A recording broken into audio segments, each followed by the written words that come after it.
नमस्कार मेरे प्यारे शेर और शेरनियों, आप सभी मेरे प्यारे शेर और शेरनियों को रत्न ऑनलाइन क्लासेज में स्वागत है।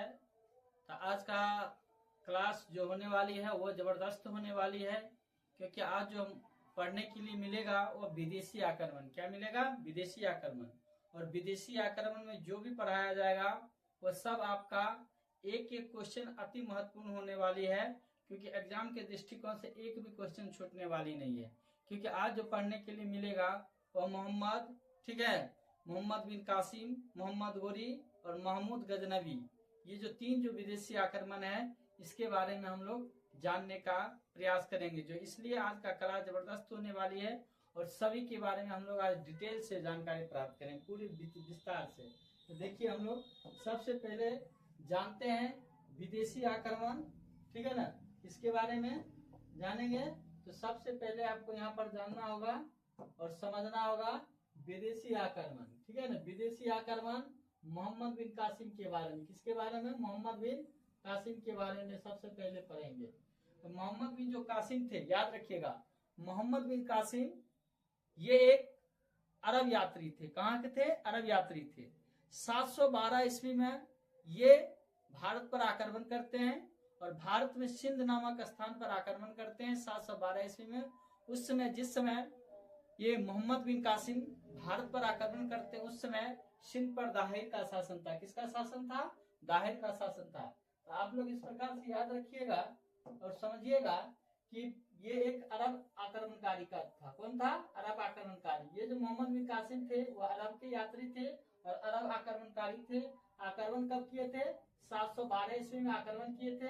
कहाँ पर आक्रमण किए थे? तो आपको सिंध पर आक्रमण किए थे और सिंध पर आक्रमण करके इसने विजय प्राप्त की थी, ठीक है। आगे समझिए, उस समय सिंध का शासक कौन थे? राजा दाहिर था। जिस समय मोहम्मद बिन कासिम सिंध पर आक्रमण करते हैं तो उस समय वहां का जो शासक थे वह राजा दाहिर थे। याद रखिएगा, कौन थे? राजा दाहिर थे। सिंध पर 712 ईस्वी में मोहम्मद बिन कासिम के द्वारा जब आक्रमण होती है तो शासक राजा दाहिर थे। मोहम्मद बिन कासिम ने भारत में पहली बार जजिया कर लागू किया। यह गैर मुस्लिम पर लगाया जाने वाला पहला कर था। ये जो गैर मुस्लिमों पर लागू करने वाला मोहम्मद बिन कासिम भारत में पहली बार जजिया कर लगाता है, वो भी गैर मुस्लिम पर लगाया जाने वाला ये प्रथम कर है, ठीक है। जिसका वर्णन कहाँ पर मिलता है? चचनामा में। यानी मोहम्मद बिन कासिम के द्वारा गैर मुस्लिमों पर जजिया कर का जो चर्चा कहाँ में मिलता है? चचनामा में। और चचनामा जिसमें किसके बारे में? मोहम्मद बिन कासिम के बारे में, सिंध विजय के बारे में जो जानकारी मिलती है वो चचनामा में मिलती है। जो लेखक है चचनामा का आपको अली गुफी। लेखक कौन है? अली गुफी। इसका लेखक कौन है? अली गुफी। याद रखिएगा, जो चचनामा के लेखक कौन है? अली गुफी। चचनामा एक अरब यात्री आक्रमणकारी मोहम्मद बिन कासिम का सिंध विजय 712 ईस्वी से संबंधित है। उसमें सिंध का राजा दाहिर था। आगे हम लोग बढ़ेंगे। कहता इसी से क्या होता है? भारत में इस्लामी शासन का आरंभिक आधार माना जाता है। इसी के समय से भारत में इस्लामिक शासन का आधार माना जाता है। आगे नेक्स्ट पेज पर पढ़ेंगे हम लोग। कहता महमूद गजनबी, ये भी एक विदेशी आक्रमणकारी है। महमूद गजनबी ये प्रथम तुर्क आक्रमणकारी थे। जैसे मोहम्मद बिन कासिम क्या थे? अरब आक्रमणकारी। मोहम्मद बिन कासिम क्या थे? अरब आक्रमणकारी। उसी प्रकार से आपका महमूद गजनबी एक तुर्क आक्रमणकारी है। कौन सा? तुर्क आक्रमणकारी है। और यह गजनबी वंश का संस्थापक है। कौन सा वंश? गजनबी वंश। और गजनबी कहाँ में पड़ता है आपका? अफगानिस्तान में। गजनबी कहाँ में पड़ता है? अफगानिस्तान में। कहाँ में पड़ता है? अफगानिस्तान में गजनबी पड़ता है। राजधानी इसका कहाँ है? गजनी। राजधानी कहाँ है इसका? गजनी। और शासनकाल 998 से 1030 ईस्वी के बीच दिया हुआ है। कहता है इसका प्रमुख जो आक्रमण है, प्रथम जो आक्रमण है किसका? महमूद गजनबी का। प्रथम आक्रमण 1001 ईस्वी का। प्रथम आक्रमण 1001 ईस्वी का था। तो पहला आक्रमण 1001 ईस्वी में जब करता है तो वहां दो शासक होता है जिनका नाम है जयपाल। क्या शासक का नाम है? जयपाल। हिंदू शाही शासक है। ये जयपाल कौन है? हिंदू शाही शासक है। 1001 ईस्वी में पहला आक्रमण होता है महमूद गजनबी के समय और उस समय जो शासक थे मतलब जयपाल थे। कौन थे? जयपाल थे। 1001 ईस्वी में जो आक्रमण होता है तो जयपाल एक हिंदू शासक थे। उसके बाद है 1001 ईस्वी में भी आक्रमण करते हैं। कौन? महमूद गजनवी। ये वहिंद की लड़ाई के नाम से जाना जाता है। वहिंद की लड़ाई आपसे पूछा जाएगा। 1008 ईस्वी में होता है वहिंद की लड़ाई, जिसमें आनंद पाल नाम के शासक युद्ध करते हैं मोहम्मद बिन कासिम के साथ। तो आनंद पाल जो महमूद गजनवी के साथ, आनंद पाल जो महमूद गजनवी के साथ जो युद्ध करते हैं, ये आनंद पाल कौन है? आनंद पाल जो है आपका जयपाल का पुत्र है। आनंद पाल कौन है? जयपाल का पुत्र है। क्योंकि 1001 ईस्वी में जयपाल क्या करते हैं? महमूद गजनवी के साथ युद्ध करते हैं और वो क्या होते हैं? पराजित होते हैं। 1001 ईस्वी में वहिंद की लड़ाई, आनंद पाल उसके पुत्र भी उसके साथ मतलब क्या करते हैं? लड़ाई करते हैं। आगे बढ़ेंगे। 1026 ईस्वी सबसे इम्पोर्टेंट और हाईलाइटेड है। 1026 ईस्वी का गुजरात विजय जो सोमनाथ मंदिर पर होती है। 1026 ईस्वी में सोमनाथ मंदिर पर गुजरात विजय जो सबसे महत्वपूर्ण है। याद रखिएगा 1026 ईस्वी सोमनाथ मंदिर गुजरात पर महमूद गजनवी के द्वारा आक्रमण होती है। इस समय गुजरात पर भीमदेव प्रथम का शासन था। किसका था? भीमदेव प्रथम। याद रखिएगा जिस समय 1026 ईस्वी में महमूद गजनवी के द्वारा गुजरात पर आक्रमण होती है, उस समय वहां का शासक कौन थे? भीमदेव प्रथम। और भीमदेव प्रथम चालुक्य वंश के शासक थे। चालुक्य वंश के शासक थे। और 1030 ईस्वी में इसकी मृत्यु हो जाती है। किसका? महमूद गजनवी का 1030 ईस्वी में क्या हो जाती है? मृत्यु हो जाती है। और महमूद गजनवी का अंतिम आक्रमण 1027 में जाटों का साथ अंतिम आक्रमण है। उसके बाद है महमूद गजनवी के समकालीन यानी महमूद गजनवी के साथ एक विद्वान आए हुए थे जिनका नाम है अलबरूनी। क्या नाम है? अलबरूनी। महमूद गजनवी के साथ जो विद्वान आए थे उनका नाम है अलबरूनी, जिसने भारतीय धर्म विज्ञान और संस्कृति पर कई पुस्तकें लिखी। जिसका उसका प्रमुख जो पुस्तक है अलबरूनी का, जिसका नाम है किताब उल हिंद। अलबरूनी का मुख्य जो पुस्तक का नाम है किताब उल हिंद। ये पूछा जाता है अलबरूनी की पुस्तक का क्या नाम है? किताब उल हिंद। अलबरूनी किसके साथ आया था? महमूद गजनवी के साथ। ये आपसे पूछा जाता है कि महमूद गजनवी किनके साथ आए थे। तो महमूद गजनवी किनके साथ आए थे? तो महमूद गजनवी आपको अलबरूनी के साथ आए थे। किनके साथ आए थे? तो अलबरूनी के साथ आए थे। अलबरूनी का कौन सा पुस्तक जो प्रसिद्ध है? तो अलबरूनी का जो पुस्तक है किताब उल हिंद। क्या है? किताब उल हिंद, जो अलबरूनी का एक प्रसिद्ध पुस्तक है।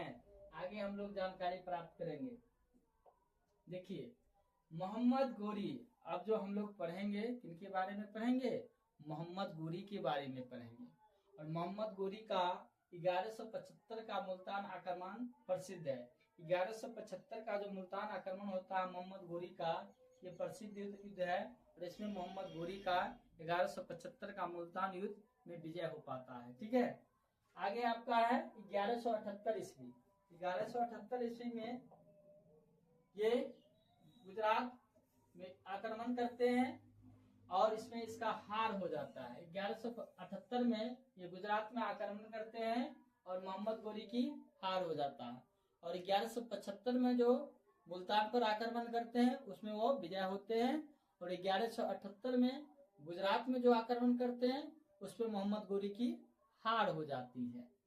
उस समय गुजरात के जो राजा थे भीम द्वितीय थे। याद रखिएगा मतलब 1178 में महमूद गोरी 1178 में महमूद गोरी गुजरात पर जब आक्रमण करते हैं तो उस समय गुजरात के शासक आपसे पूछा जाएगा तो चालुक्य वंश का भीमदेव द्वितीय। कौन थे? भीमदेव द्वितीय। याद रखिएगा 1178 में मोहम्मद गोरी के द्वारा जब गुजरात पर आक्रमण किया जाता था उस समय गुजरात के शासक अगर आपसे पूछा जाता है तो प्रेम से बताइएगा, आराम से बताइएगा भीमदेव द्वितीय। कौन थे?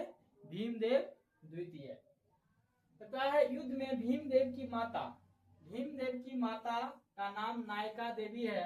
तथा नायका देवी ने वीरता से गौरी को माउंट आबू के निकट पराजित किया था। ये युद्ध में जो है पराजित कहाँ पर किया था? बहुत वीरता के साथ। उनकी माँ भी इस युद्ध में शामिल हुए हैं। किनका? भीमदेव द्वितीय को। और माउंट आबू पर्वत जो राजस्थान में पड़ता है वहां मोहम्मद गोरी को पराजित करने का कार्य किया गया। यह युद्ध जो है काम दशक के युद्ध के नाम से जाना जाता है। किस युद्ध के नाम से जाना जाता है? काम दशक यानी कामदश के युद्ध के नाम से जाना जाता है, जिसे बैटल ऑफ कायदरा कहा जाता है या कहलाता है। तथा इसके बाद इसने कई सफल आक्रमण किए और अंततः भारत में अपना सत्ता स्थापित किए। ये था मोहम्मद गोरी के बारे में। आगे हम लोग पढ़ेंगे। यह है आपका युद्ध, जिसे तराइन का आपका प्रथम युद्ध। देखिए समझिए, उसके बाद हम बताते हैं। तराइन का जो प्रथम युद्ध होता है आपका, तराइन का जो प्रथम युद्ध होता है 1191 को। तराइन का प्रथम युद्ध कब होता है? 1191। इसमें क्या होता है? तराइन का प्रथम युद्ध जो 1191 ईस्वी में होती है, उस युद्ध होता है किनके बीच होता है? तो मोहम्मद गोरी और पृथ्वीराज चौहान के बीच। मोहम्मद गोरी और पृथ्वीराज चौहान, अच्छा से समझिए, किनके बीच होता है? मोहम्मद गोरी और पृथ्वीराज चौहान। तो ये जो 1191 का युद्ध है मोहम्मद गोरी और पृथ्वीराज चौहान के बीच, जिसमें पृथ्वीराज चौहान क्या होते हैं? विजय होते हैं। याद रखिएगा, इसमें पृथ्वीराज चौहान विजय होते हैं। ये चावन वंश से संबंधित है, जिसमें विजय होते हैं, जीत हासिल करते हैं। और गौरी इस युद्ध में क्या होते हैं? पराजित होते हैं। अब आता है आपका 1192 का तराइन का द्वितीय युद्ध। याद रखिएगा, 1192 का तराइन का द्वितीय युद्ध। 1192 में तराइन का जो द्वितीय युद्ध होता है, उसमें मोहम्मद गोरी और फिर पृथ्वीराज चौहान के बीच होती है। और 1192 के युद्ध में क्या करता है? मोहम्मद गोरी विजय हो पाता है। कौन हो पाता है? मोहम्मद गोरी इस युद्ध में विजय हो पाता है। मोहम्मद गोरी इस युद्ध को जीत लेता है और पृथ्वीराज चौहान को इस युद्ध में हार हो जाती है। और 1192 में जो पृथ्वीराज चौहान की हार होती है, इसी युद्ध में पृथ्वीराज चौहान मारा गया। आगे आपका आता है चंदावर का युद्ध। जो चंदावर का युद्ध होता है आपको 1194 में होती है। चंदावर का भी युद्ध 1194 ईस्वी में, जिसमें मोहम्मद गोरी और राजा जयचंद के बीच होती है। मोहम्मद गोरी और राजा जयचंद के बीच होती है। इसमें क्या होता है?